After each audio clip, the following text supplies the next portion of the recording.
Jim Thorpe is a largely forgotten name in most American homes today.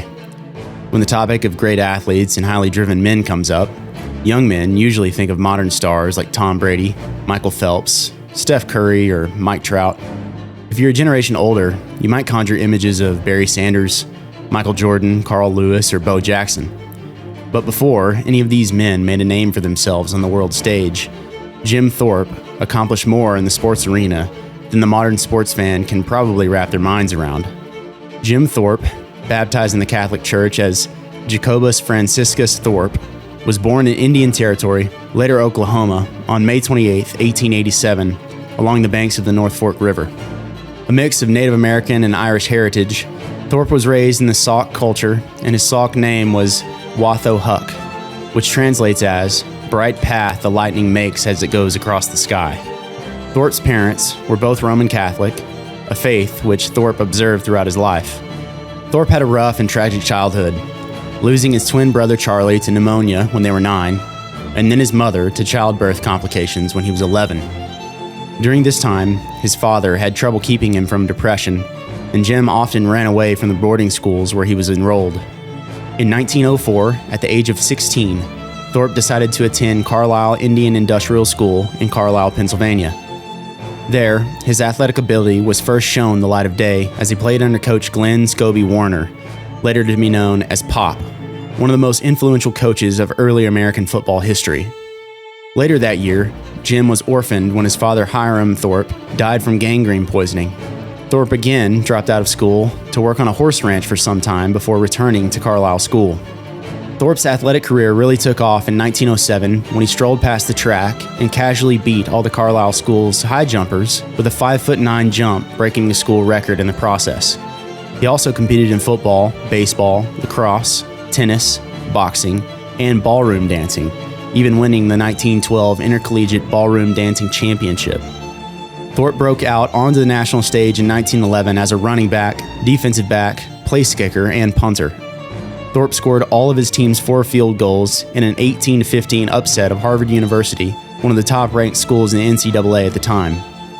In that same game, he also rushed for 173 yards, and it would be the last game Harvard would lose until 1915, some 4 years later.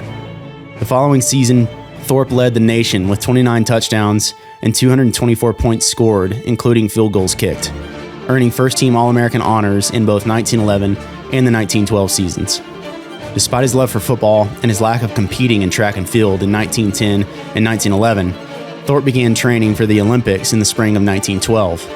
His all-around strength, speed, and athleticism earned him a place on the U.S. team that traveled to Sweden, where he won gold medals in the decathlon and the pentathlon. At those same games, he placed 4th in the high jump and 7th in the long jump.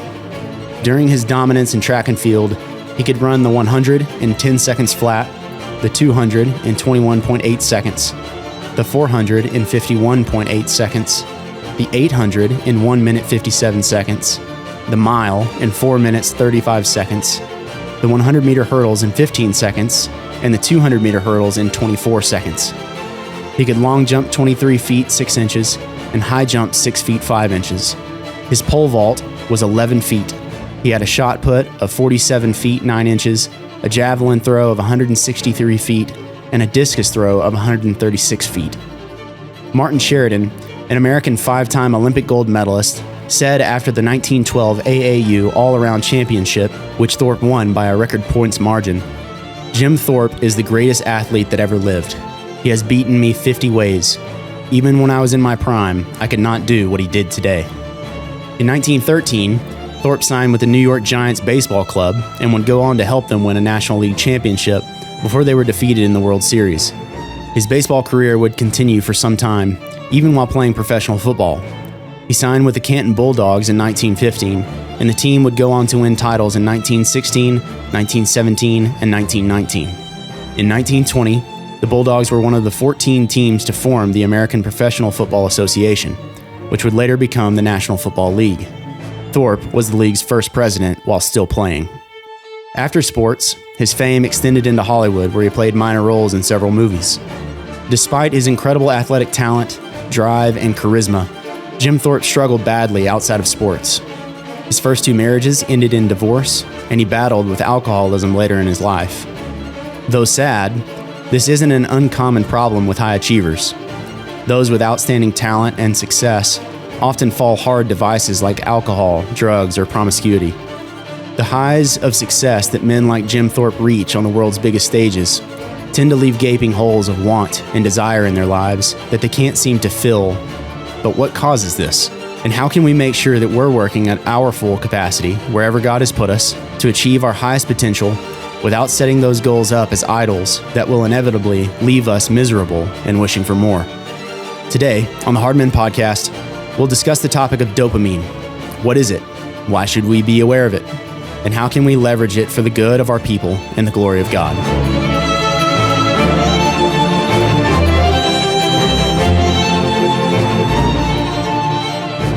All right, guys, welcome back to the Hard Men Podcast. My name is Tate Taylor. I'm here with my good buddy, Mr. Ethan Sin. Tate, how's it going? Going great, man. Been trying to get ready for this episode. There's a lot to talk about here, so been trying to sift through some of it, honestly. I think it's one of those things we have like some kind of like knowledge of dopamine. We familiar with the term, but like where the rubber hits the road and how to deal with it and how to improve it. Like most people maybe don't have the next step or like any real working knowledge of it. Some other guys that listen to this might find themselves doing the same thing, but for about the last week, while sort of reading through different material, listening to different stuff on the subject, I found myself relating almost everything to it. Motivations for things, enjoyment of stuff, all of that kind of thing is very connected to dopamine. Even so, we're playing golf yesterday. Yeah.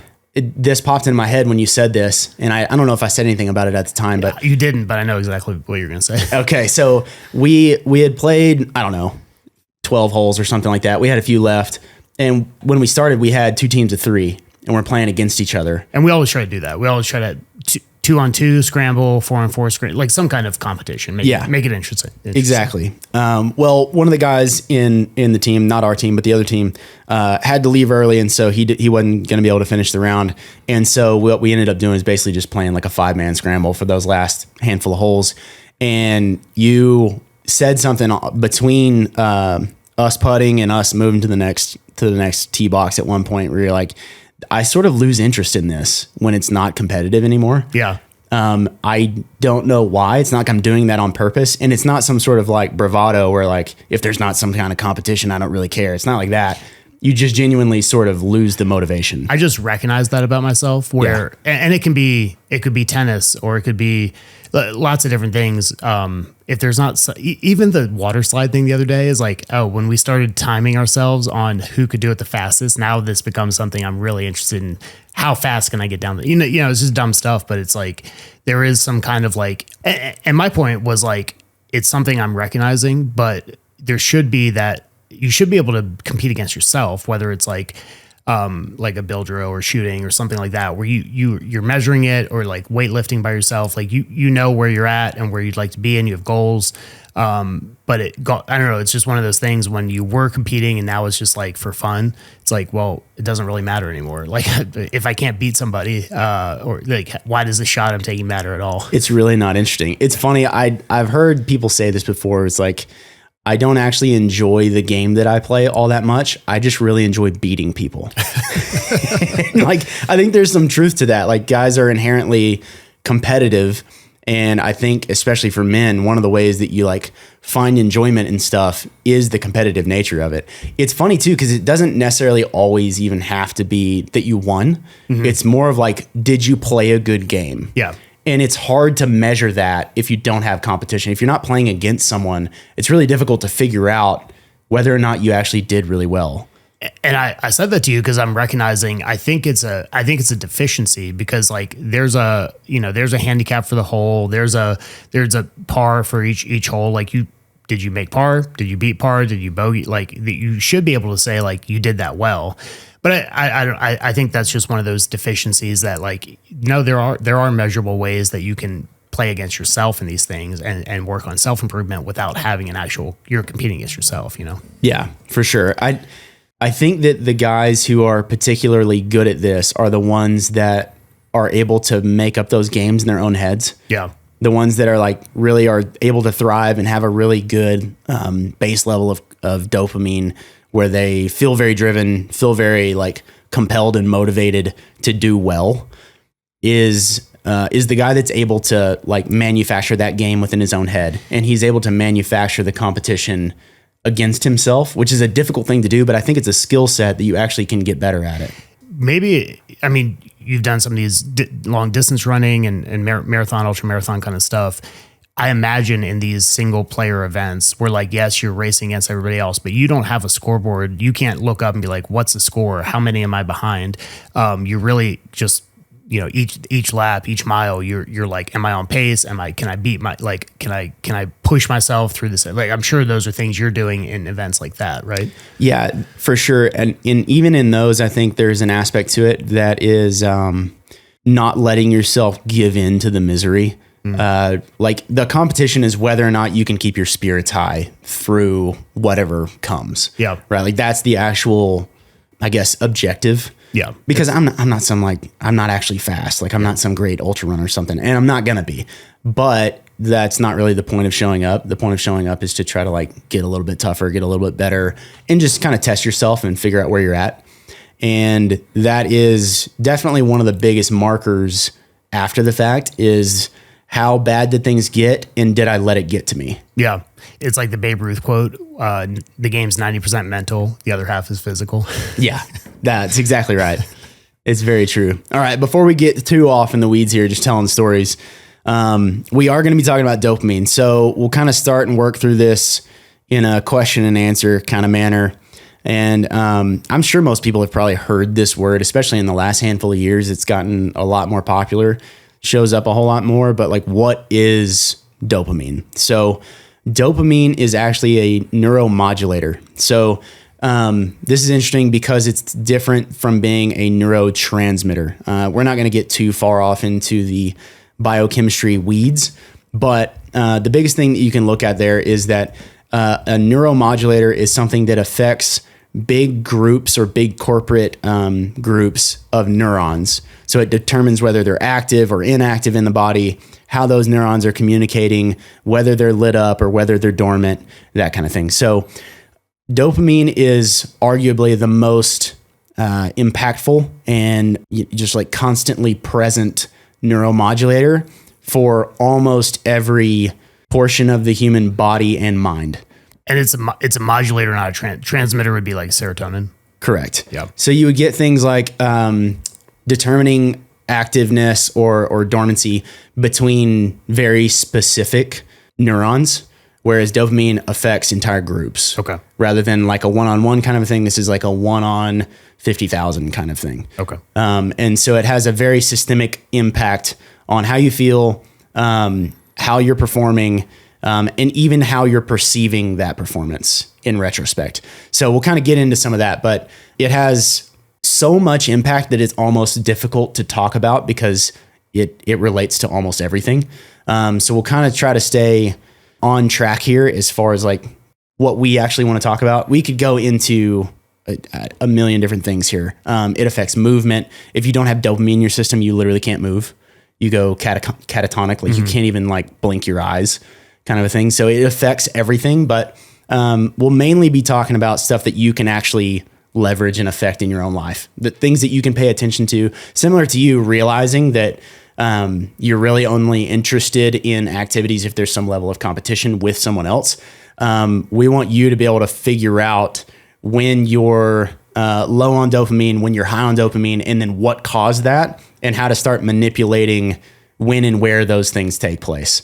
And that would be more like on the self-control side of things. Like, for sure. Like we talk about like fruits of the spirit, and like you actually have control over that. Like you feel a certain way, but you're not ruled by your feelings, and you have some control. And then the more you do it, the faster you go faster. And like you have better ways to actually modulate that and control that. Yeah, I think this is actually really important.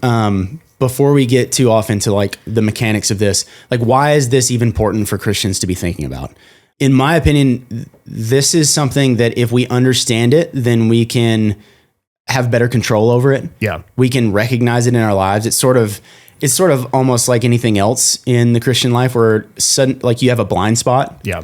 And when someone reveals to you what's behind that curtain, you suddenly go, oh, and then you start seeing the symptoms of it everywhere. Everywhere. You see it in yourself, you see it in other people. It's kind of like if you're on autopilot and you're just kind of along for the ride, vice taking it off, and like you're actually the one putting in the inputs, and you have a lot more control than if you're just cruising on autopilot. Yeah, exactly. I think that's why this is important, because it does affect everything. And we're not joking when we say like this really does, like if you can learn to leverage it better, it's going to make you a higher performer. It's going to make you a better husband, a better father, a better churchman. It genuinely will make you better at all the things that you want to be better at. And it can help you avoid some of the big vices that I think are major temptations for people. We talked about this with Jim Thorpe in the cold open, but like alcoholism was sort of the backside of his great achievement in sports.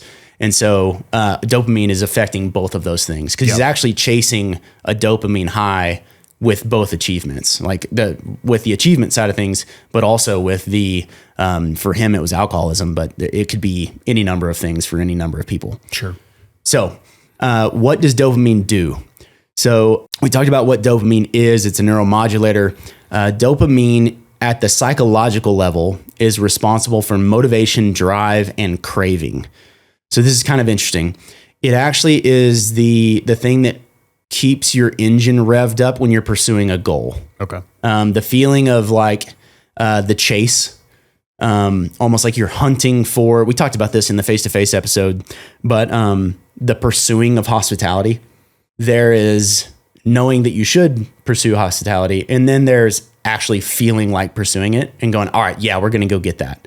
That feeling of being very alert and aware and having your sights set on a particular goal and then being very motivated to go get it, all of that is related to the level of dopamine that you have affecting you in the body. It would be similar to like, I know I should get up and work out in the morning, but I don't feel like I know that, but I don't feel like doing it. Like correct. That difference. And then also, if you ever notice, like once in a blue moon, you wake up and you're like, man, I feel great, Ashley. Like super fired up, ready to go, excited to get in there. That is a difference in dopamine level when you're approaching whatever the goal or task is, if it's working out in the morning or whatever. That's the difference there, is your level of dopamine that's affecting all of your neurons in the body.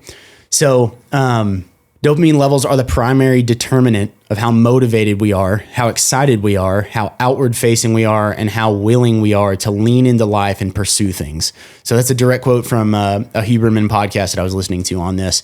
And I thought it really did a good job of summing up what dopamine does, how it affects you. But in general, it makes us more alert. It raises our level of readiness, which I think is an interesting topic, especially for hard men, because something that we talk about all the time, we talked about this in the Everyday Carry episode, like your level of alertness and readiness to deal with whatever conflict comes up is directly related to not just the tools that you have and the training that you do, but also your mental state. Mm-hmm. And so dopamine definitely enters into that equation. So you talked about motivation, drive, but craving also. So we talk about, a lot of this conversation is around addiction, whether it's drugs or alcohol or sex or food. There's like a physiological, like food, like you get hungry, right?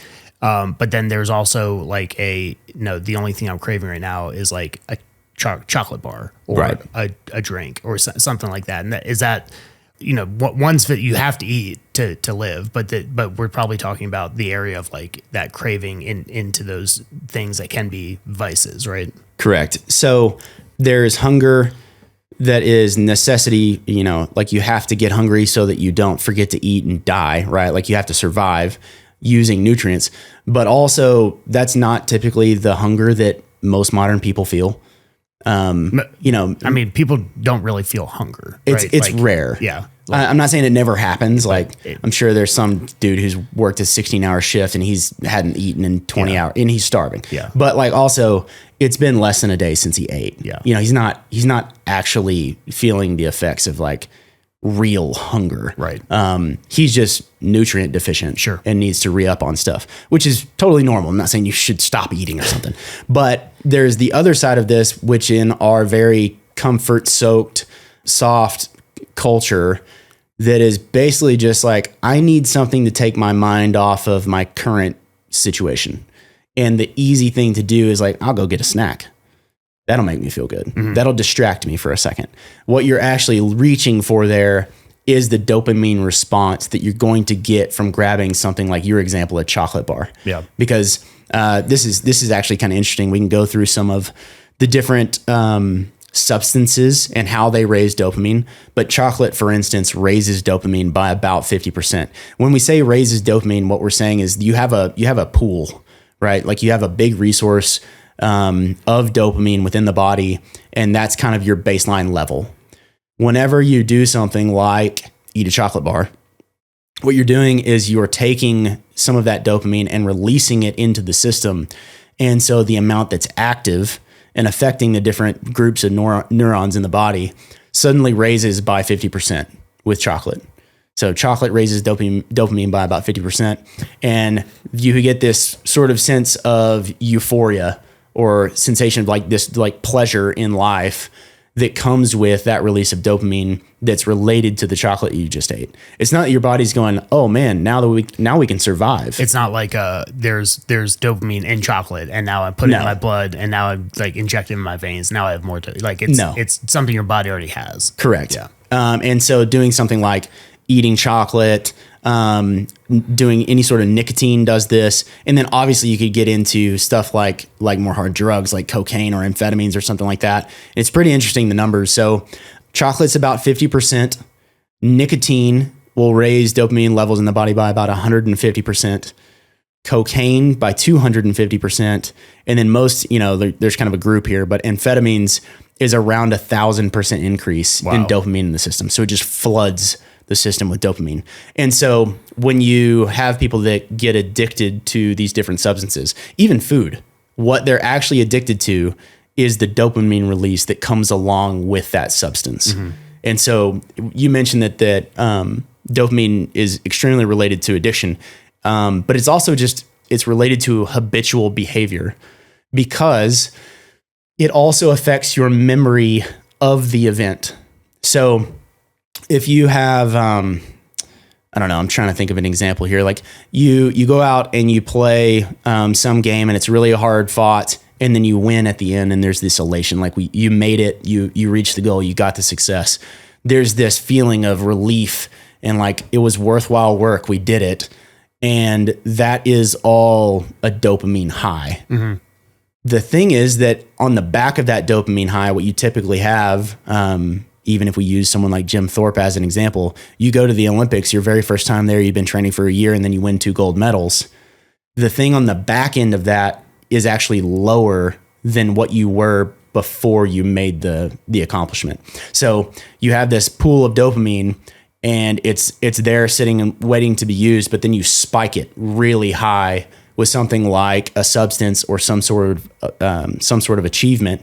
But once you come off the back of that high and the levels dip back down, you've used a bunch of the pool. And so your levels actually dip far lower than they were previous to ingesting the substance or hitting the achievement.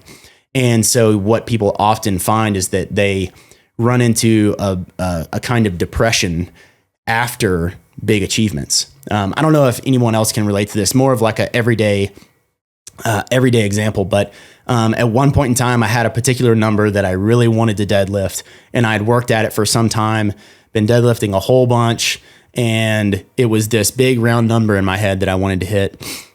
When I finally hit it, I was really excited for about 5 minutes, and then the weight was all still on the bar, and I looked at it, and it literally meant nothing. Yeah. You just go, who cares? Like, it's not a big deal anymore. Now that I've done it, it doesn't matter. That is all dopamine. So that feeling of motivation, that slow, steady rise toward the achievement, the motivation that you feel, the craving that you feel for the achievement, working your way up to it, is an increased in steady state of dopamine, peaked at the end by actually hitting the achievement, but then suddenly the pool's empty. Yeah, and you don't have that thing in the future anymore that you're going for, that goal. You passed that, and now it's like I can't go back. We've done that, right? And so there's no way to continue that trend, right? Yeah, it's actually a really good point because going back over and doing whatever you just did for a second time, if it's as simple as like pulling a deadlift, it wouldn't mean anything. That's why it feels that way, is because all of your craving, all of your motivation, and then that euphoria with the achievement is actually related to your dopamine levels, and then they crash afterwards. And so it can be really difficult for people who haven't messed with this before, who haven't felt that and don't understand what's happening. And they suddenly go like, what's wrong with me? Like, why am I not excited about this? There's got to be something wrong with me. And that's actually not the case. This is just the way that your body works. the way that your body works. And the important thing is being cognizant of that, right? Correct. Yeah. Yeah. It's really important. We even talked a little bit before the podcast about mindset and the different ways that you kind of have to like think about this stuff to yourself, because one of the dangers with dopamine is only fixating on the achievement. And so to use my example of the deadlift, I wasn't proud of all of the work that I did to get there. That to me didn't really matter. The only thing that mattered was me pulling that single rep at whatever the weight was. And because of that, I was actually fixated on the wrong thing. And the thing that I was fixated on was extremely fleeting. Yeah. And so it was there and it was gone, and it's a flash in the pan, and then it's over. Yeah. The thing that you actually have to start doing with your brain, and it has to be intentional with your thoughts, is to basically, it sounds strange, but like you have to reinforce the fact that the work is actually the part to be proud of. The achievement is in all of the training that led up to the big pull. And so that hitting that big number at the end is just a natural default result of doing the stuff that actually matters. Would you relate it to like the Olympics? You spend years and years training for it and all this sweat and blood, and then training yourself to like standing on the podium and getting the medal is actually like, I don't care about that, because Correct. I care more about what it took to get there, so that you can go back and that's something repeatable.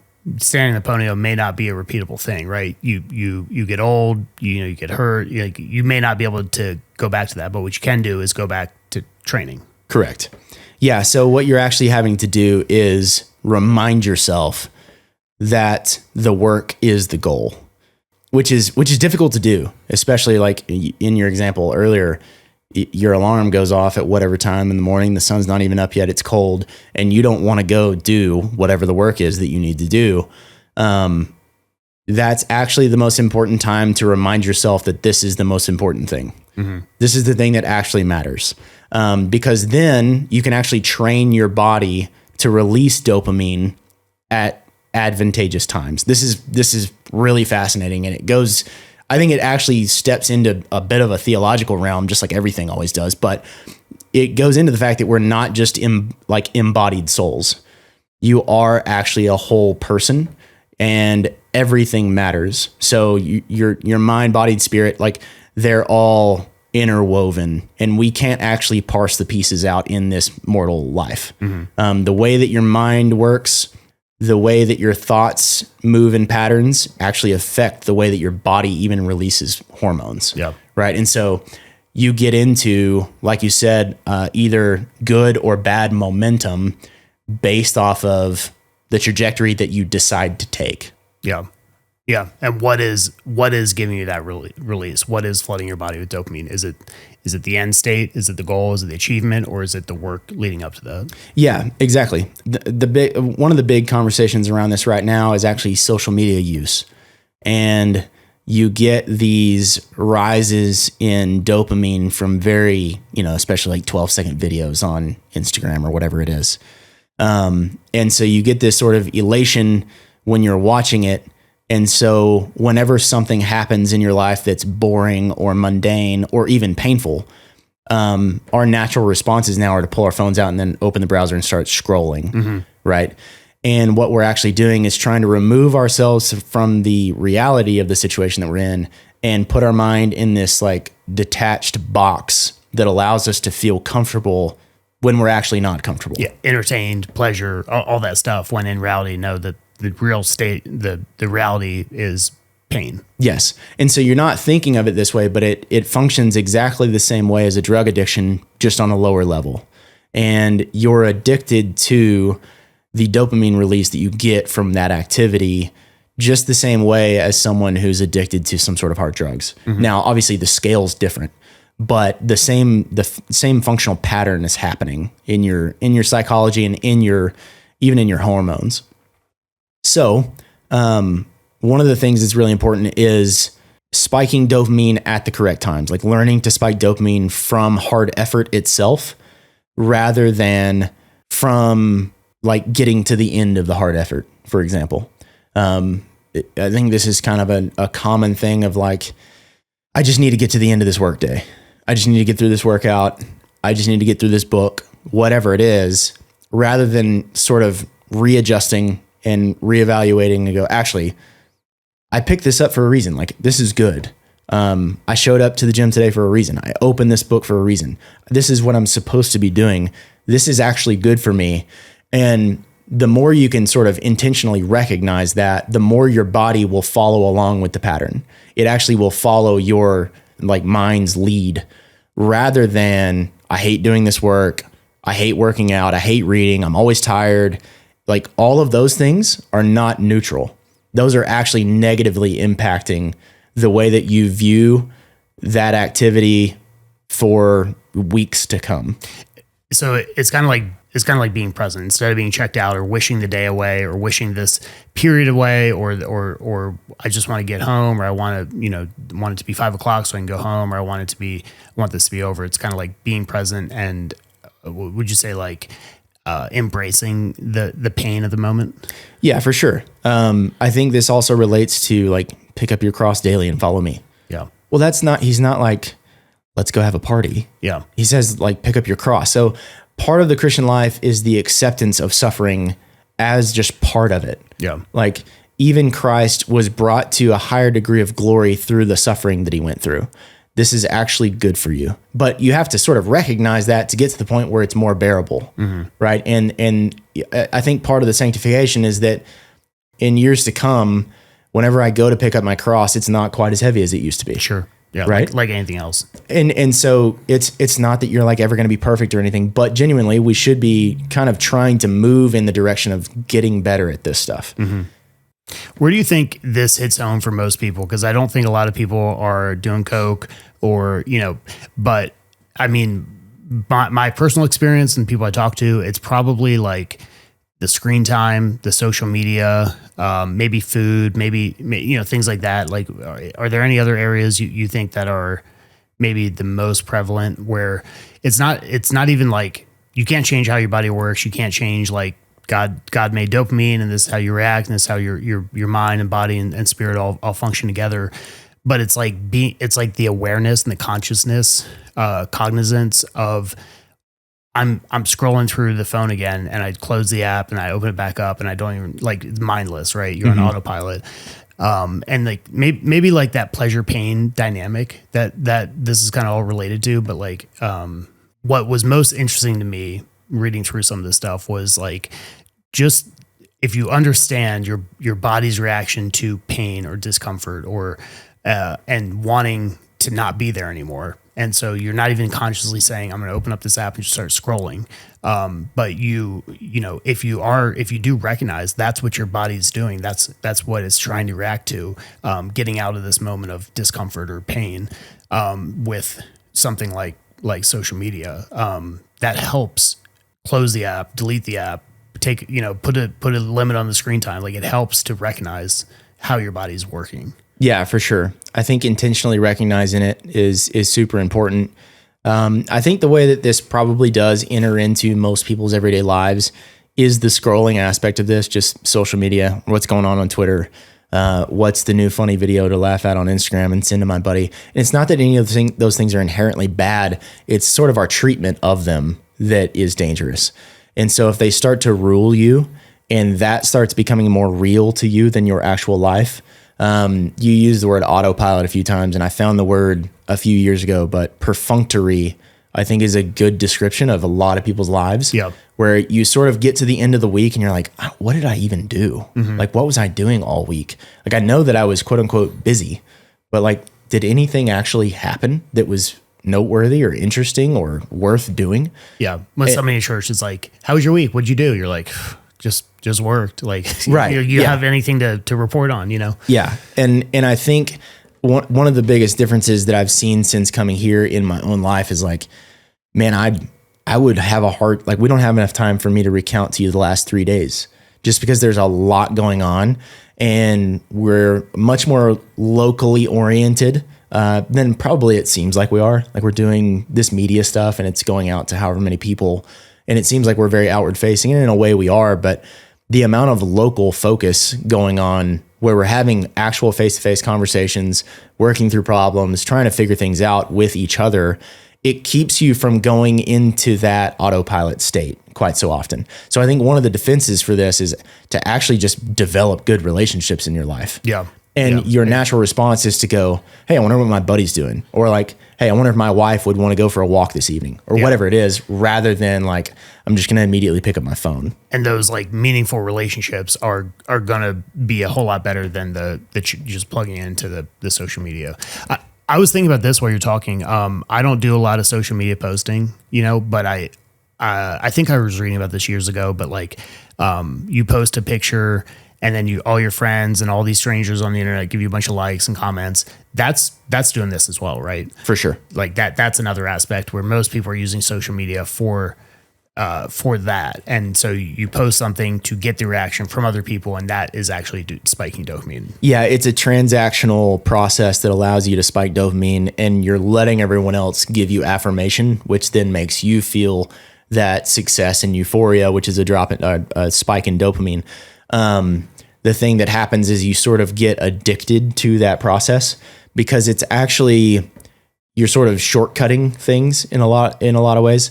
Repost a meme and a bunch of people like it, and there's a bunch of conversation around it. And I mean, like, once again, we're not saying any of this is inherently bad. It's like how you function around what you're doing. So this takes place, you repost something that maybe you didn't even make, and there's a big response to it, and you get this great social reinforcement, which is a spike in dopamine. And now your mind starts to fixate on how you can do that again, rather than letting it be sort of like a one-off, like, oh, that was cool. Like, and that was funny that one time. You remember when whatever happened? I posted the thing and it was funny. Now it becomes this fixation that you have where you're trying to replicate that, because it brought this sense of euphoria with it because of the dopamine. And so you are constantly in a state of sort of trying to, in the back of your head, analyze or think of some new thing to post so that you get that reaction. Yeah. But what's happening is, like, now your actual life starts getting like removed, neglected. Yeah. Because you're more fixated on this online thing. And it's not the fact that it's online, or the fact that it's social, or the fact that someone else is responding to you. It's the fact that you're shortcutting a natural process within your body, and you're essentially addicted to the response that you get. Yeah. Yeah. And it's a much cheaper, it's much cheaper as well, because if you think about, you post something, you get 100 people like it or comment on it. It doesn't really cost them any time to do that, right? They're doing it on everybody else's posts. But if you compare that to a meaningful relationship where you have somebody in your home and you're coming over and having conversation and being in each other's lives and doing life together, like, that's a much more costly way to do it. It's much more expensive for time and everything else. But like, it's kind of the cheap alternative. Which brings us back to the fact that this is not like some inherently bad thing. It's actually good. Like, God created you to function in this way. Like, dopamine is not a result of the fall or something, right? Like, we have it for a reason. It's related to our motivation and drive and craving for what could be very good things. The problem is when we misorder it, and then suddenly we just result, like, we're only chasing the result of those good things rather than the good thing themselves. Yeah. And so you're exactly right. It's a cheap way of getting this, basically it's like a pleasure pain currency, right? Like, you're being paid for work that you didn't actually do. Sure. And so that can only go on for so long before you erode away at your ability to actually even enjoy things. So for instance, we did read, you more than me, but we did do some reading through the book Dopamine Nation, Finding Balance in the Age of Indulgence. This is by Dr. Anna Lemke. Not something we would necessarily recommend, No, I mean, it was interesting. This whole conversation to me is super interesting. But in terms of the book itself, there's a lot of stuff that it's weird. And there's a lot of modern psychotherapy takes for Freudian kind of stuff where it's like, we don't buy into that kind of stuff. Like it's hard to do this in a way because a lot of the people that have done the research on this are like full on, modern psychologists, psychiatrists, kind of folks. And so it's kind of hard to parse out how much of this is natural and just the way God made it, and how much of this is like a modern lens that people are trying to interpret that through. But yeah, overall, helpful in the discussion and thinking through it. But it's not a book that I think anybody like needs to pick up and read. Yeah.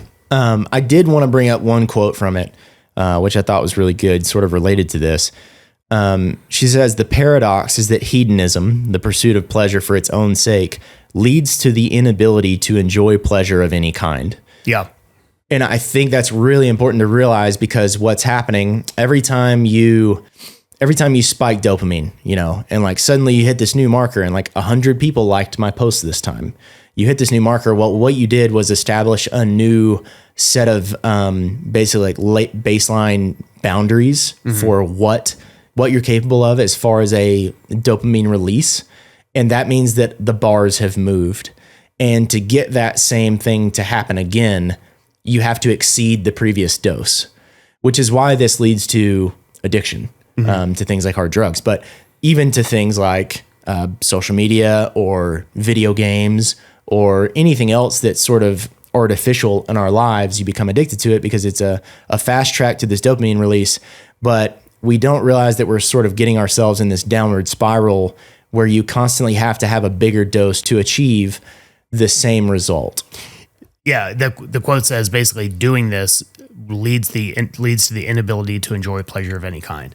And is that because you actually can't just trump it every single time? You actually can't, like, whether it's social media or drugs or alcohol or food, like it's actually not physically possible to ramp it up every single time. Like eventually you either you run out of friends on Twitter, or you kill yourself with drugs, or you're obese, there's no way to actually do that. Right. I think you probably see this with like social media personalities that sort of get addicted to the viewership or the engagement or whatever.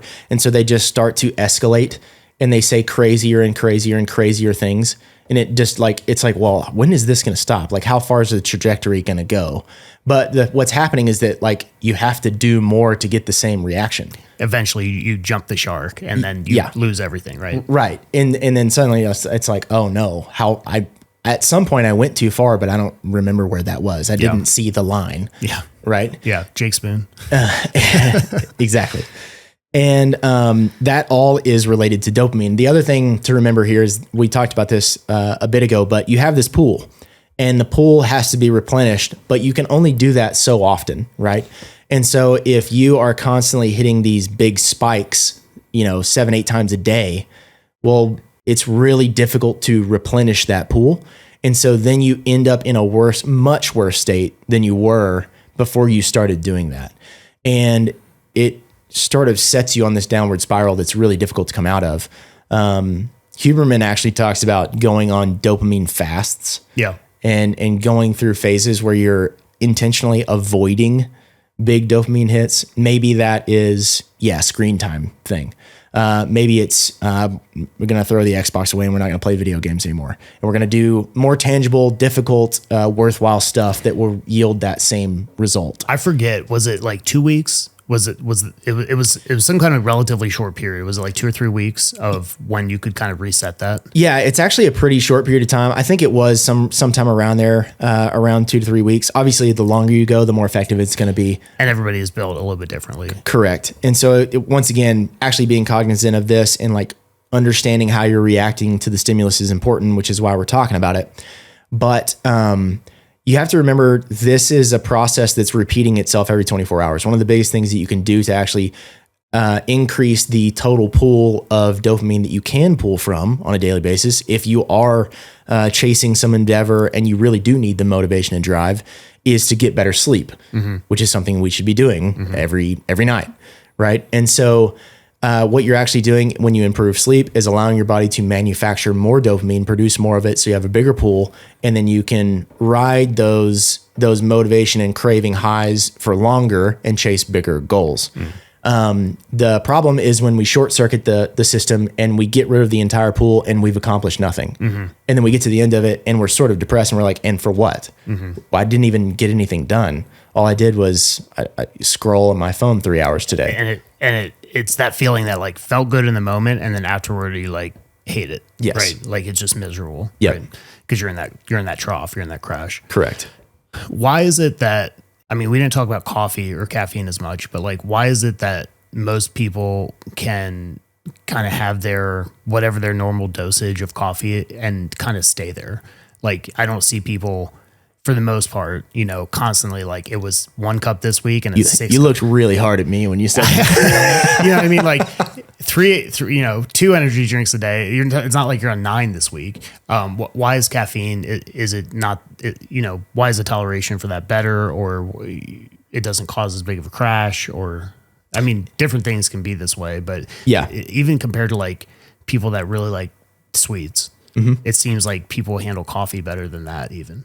For one thing, I think that even in our modern day, I know that like most coffee is not, really well sourced or manufactured. Like there's probably a bunch of garbage in Maxwell House coffee, but it's still a natural product, that we're just, roasting and then making a drink with. So I think that's part of it, but also caffeine, reacts differently than some of these other substances. So I think we sort of, associate caffeine with maybe something like an amphetamine that sort of speeds you up and gets you really like locked in and focused. But caffeine doesn't actually release dopamine. Caffeine, what it does have an effect on your dopamine usage, but what it does is actually increase the availability of receptors that can bind to dopamine. So it's sort of on the back end of the system. Yeah. Most of these other things are front end things that flood your body with dopamine. Caffeine actually just makes that dopamine more readily available and easy to use. Yeah, no, that's super interesting. So that's probably why some days your 1 cup of coffee hits just right and you feel great and you don't think about a cup of coffee again for 3 or 4 hours. And other days you're like, I'm going to drink this whole pot because it's just not doing what I want it to do. Yeah. Because you've made all these receptors ready to go. Like they're alive and active, but there's nothing to bind to them. You're still low on dopamine. And so it's not actually making any difference. Which is also why some of this other stuff is significantly more addictive, is because it actually just releases really large amounts of dopamine into your system. One of the things we were talking about before this was kind of the idea, the hereditary, the what do you inherit from your parents kind of thing. And, there's always this idea of like, oh, alcoholism runs in my family, or addictive kind of personalities, and I don't even want to touch it. And I don't know, I guess maybe before thinking through the way this works and the way that God made people and what you inherit eye color and you inherit height and all kinds of things. But it's also, likely that, you're going to be similar to your parents in some of these ways. So it's probably something to it. If you had a long line of alcoholism in your family, maybe, you would be more susceptible to that, and it would be something to like even be on, greater guard against. Yeah, for sure. I think part of this, there's obviously multiple factors, but part of it is that some people are just higher producers of dopamine than others. And so some people, you'll notice this with like certain individuals, they're not doing anything crazy. Like we have guys here in the church that they'll have a drink once a month or something. And it's like they have 1 beer, or they've never tried nicotine before. They're not really coffee people. And they're like, I have a particular guy in mind who like, he doesn't do any of that, but he's extremely driven. He's extremely focused. He's a very successful businessman. Everything that he's ever touched does really well. And he's just a natural, like he's someone who you can tell just produces a ton of dopamine. He doesn't need additional stuff to get that release to happen. His pool is probably just bigger than the average pool. And so on a daily basis, when he sets his eyes on something, all the juice that he needs to go and chase that with everything he's got is already there. Whereas other people are having to manipulate things to try to get that same effect. And so for sure, there's some hereditary, inherited stuff that's going on here. I think the thing to realize is that regardless, that same guy could be the same version of him, but worse, right? Like in a bad way. Sure. He could be that way. Yeah. He could be chasing after bad things all the time and be completely addicted to all of the stuff that we've been talking about. But he's very self-controlled. And so he's aware of what he wants and he's very intentional about it. And he's also surrounded himself with people who encourage that same behavior. And I think that part is big. Finding people who encourage the things that you want to be is going to be huge here, because all of this is very socially interactive, connective. Oh yeah. Just like the mimicking of like somebody pulls to the front, everyone else does. If you're in a group of people that's not the standard and people have control over that, then you're not going to be just mindlessly doing what everyone else is doing. Like that simple example. Yeah. The social aspect definitely affects this, because so much of the release of dopamine that we have from certain achievements or goals, or, you know, like this guy happens to be funny and people laugh at his jokes, right? All of that is socially reinforced. He wouldn't be making the jokes if no one was there to listen to them. Right. He wouldn't be getting the dopamine release from that interaction, even though he's still funny, right? And so the social aspect of it is extremely important, and surrounding yourself with the kind of people that want you to become the kind of person that you want to become is really, really important, because it's one other lever that you can use to kind of get you headed in the right direction. Yeah. Yeah. I think we talked about this a little bit before the episode, but I think this is especially relative to like child rearing. And some of this stuff starts really, really early. I mean, dopamine's present from like really early on in the womb. It's part of development. It's part of everything. So even down to like, you see a baby start to figure out that they can move, and then you set things right out in front of them to encourage them to try to move farther so that they can figure out the movement. Right. Every bit of that is motivated by dopamine. That's a dopamine system. And so it's present very early on. It's not just some mature thing that you have to deal with once you're a teenager or something. It's present when we're infants. And so parenting, it's really important to be aware of this. One of the examples that we talked about before was sort of like teaching your children to be self-controlled rather than artificially self-controlling them with, you know, treats or toys or an iPad or whatever else. You see this so often where you have like, there's a 9-year-old kid and he's with his grandparents in a diner and they're sitting there having lunch and he's on a screen. Yeah, and he's playing games on the iPad. And he's glued to it. Yeah. Every bit of that is dopamine addiction. He does not get a dopamine release from looking in his grandmother's eyes and just talking to her. He does from staring at a screen and watching the bright colors flash and then him hitting a high score on the game. And so his natural motivation is to only do the secondary thing and not the thing that he should be doing. And the problem is with the child, they're not mature enough to recognize that and make that correction themselves. And that's where the parents come in, right? And they have to be the ones to say, if you like, basically have two options, which way you throw a fit and I give you an iPad so you stop throwing a fit, or you throw a fit and you get disciplined and you learn self-control. Like each one of those things is teaching them something mentally and spiritually and physiologically, that you're either reinforcing the right behavior and the right reaction, or you are doing a way worse disservice to them that's going to be with them, you know, for the rest of their life. And I think this even enters into, like the trajectory of that person's life for years and decades to come. But it also, it kind of sheds some light from a physiological perspective on why it's so difficult to repent of things. Repentance is just really hard. And it's because you've wired yourself to receive this sense of elation from sin. And so to turn away from it is actually physiologically difficult, right? And that's like, it's important to understand that. It's not like we're reading a theology book right now for the Guild, and a bunch of the discussion is just on repentance. What does true repentance look like? What does real forgiveness look like? And he gives some case studies, and one of the case studies, there's a woman who's being sinned against by her boss, and he warns her, like, you can start loving your enemy even in the situation, and maybe it'll work. But I'm going to warn you up front, this is not going to be a single time fix. Like, you're not going to bake him the cake and put it on his desk and then him suddenly go, we're best friends forever. Right. No, like, he's in a week, he's going to forget about that and he's going to be rude again. Yeah. Probably even in that scenario, now she's bitter against him. And I would assume there is a dopamine release happening with that bitterness. It feels good to hate him. Yes. Right. It feels good. And you feel justified in it. Yeah. Because of his sin. And now you're sinning against him. And now it's harder for you to repent against that bitterness. It snowballs. Yes. And this is, I think, partially why it's not easy to just go, I'll just change my mind.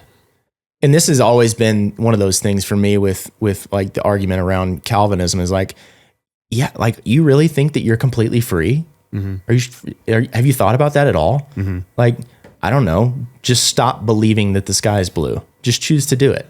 Let's see if it works. Yep. And you're like, well, no, I can't do that. You're like, of course you can't. Like, you're very susceptible to the things that are affecting you all the time, and you're never in a vacuum. We sort of think of our minds as these like these things that exist in some sort of vacuum that don't actually touch anything. And like, well, I could just change it. You're like, no, actually. Constantly being influenced by everything around you, right? Everything, yeah. And even your own thoughts are affecting the way that you do things, and not just in a mental way, but in a physical way as well. It actually affects your physiology. And the more ingrained you get into a particular groove, the harder it is to get out, the harder it is to change a behavior. And so that's why it's so important. If we have a 2-year-old and the response every time he throws a fit is to give him a toy or give him or I think this is even a bigger deal, like give him like some sort of sugary food to get him to calm down. Well, what do you think his response is going to be for the rest of his life every time he gets into that state of mind? He's going to run to sugary food. Mm-hmm. And we genuinely have an entire country. We've talked about obesity on this podcast before, but like, we have an entire country that is completely overweight and addicted to bad food. And it's really a two-edged sword, because on the one hand, you haven't taught him self-control. And on the other hand, you have taught him this bad coping mechanism to deal with this thing. And so, not only did you instill this vice, but you also didn't instill the virtue. Correct. And so I think that's really important from the perspective of parents and raising children. And, we've been talking about hospitality and how to handle our homes and make sure that they're rightly ordered. So I think that's really important. But even on the backside of that, maybe you had nothing to do with this, and this is just how you were raised, and you're 30 years old now, and you're just kind of dealing with some of the consequences. You're still responsible for your behavior. Mm-hmm. And so I think it's really important to sort of recognize the mechanisms that are working against you so that you can start fighting against it, right? And like offering some resistance. And this dopamine thing is at the heart of all of that pleasure, pain, reward system, motivation, drive for anything that you can think of that you want to be better at. Mm-hmm. You want to be more self-controlled, you have to control this. And I think it's really, really important to start sort of making those small changes as soon as possible. Mm. So we'll kind of wrap up with a quote here that we'll kind of leave you guys with, because this works in both ways. You're not just reinforcing positive behaviors, but you're also removing pressure from negative behaviors. With prolonged and repeated exposure to pleasurable stimuli, our capacity to tolerate pain decreases and our threshold for experiencing pleasure increases. So I think that middle part there about the fact that our capacity to tolerate pain decreases the more prolonged and repeated exposure we have to artificial, basically hedonism, just the pursuit of pleasure for pleasure's sake, is really important, because you sort of get this in today's world where anything goes wrong and people just sort of fly off the rails. And when you sort of step back and get a larger perspective, you're like, actually, you're fine. Like, you're tweeting about this on an iPhone. Yeah. Like you haven't missed a meal in years. Everything's actually just fine. You're freaking out over something that maybe doesn't even affect you. You probably see this with, I think this is especially common with like politically liberal people, like leftists, who fly off the rails about, I don't know, someone who experienced quote unquote police brutality in a city that's 1,000 miles away. Mm-hmm. It literally is a one-off case that has nothing to do with them at all but it becomes their entire personality. This one thing that they feel is negative against them becomes their entire existence. And it's because we actually are just in a state of comfort, and not just comfort, but pleasure so often that any sort of pain feels utterly foreign to us. Yeah, you don't know how to deal with it. There's no calluses on your hands. You know, and because you spend so much time in this area of pleasure and hedonism and whatever, like whenever the slightest inconvenience happens, it's like the world's ending. Yeah, if you don't practice facing adversity, you're not going to be good at it. It's a skill just like anything else. And so that means even if you live in a state that's pretty well off, you have to manufacture it in some way in order to keep these things in their right balance. Because otherwise we get very lopsided. Like, we were made for working and striving and toiling. That's the state that we live in as people. And if we don't ever have any experience with those things, we become less human. Yeah. Yeah, absolutely. And I think the big kind of like warning in all this is that that category for the threshold experiencing pleasure increasing, just like how that it's infinite, right? You if you don't control it, if you're not aware of this, if you don't take care of it, like, you're going to need greater and greater pleasurable stimuli.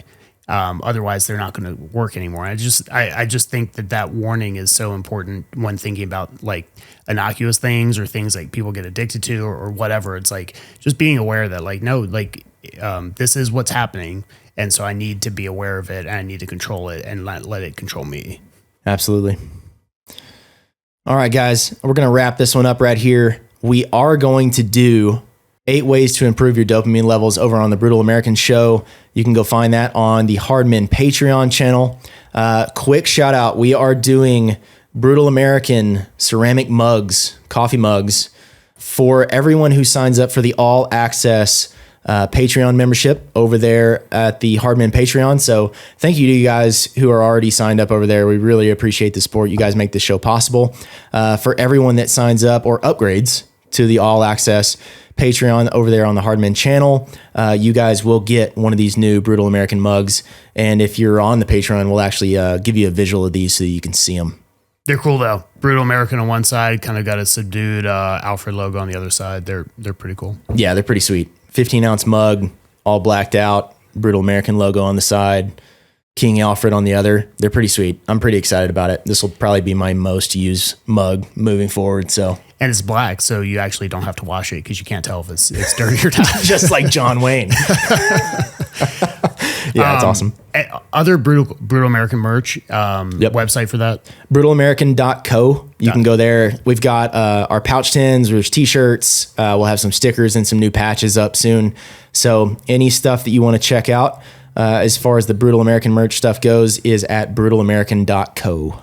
As always, stay frosty, fight the good fight, act like men.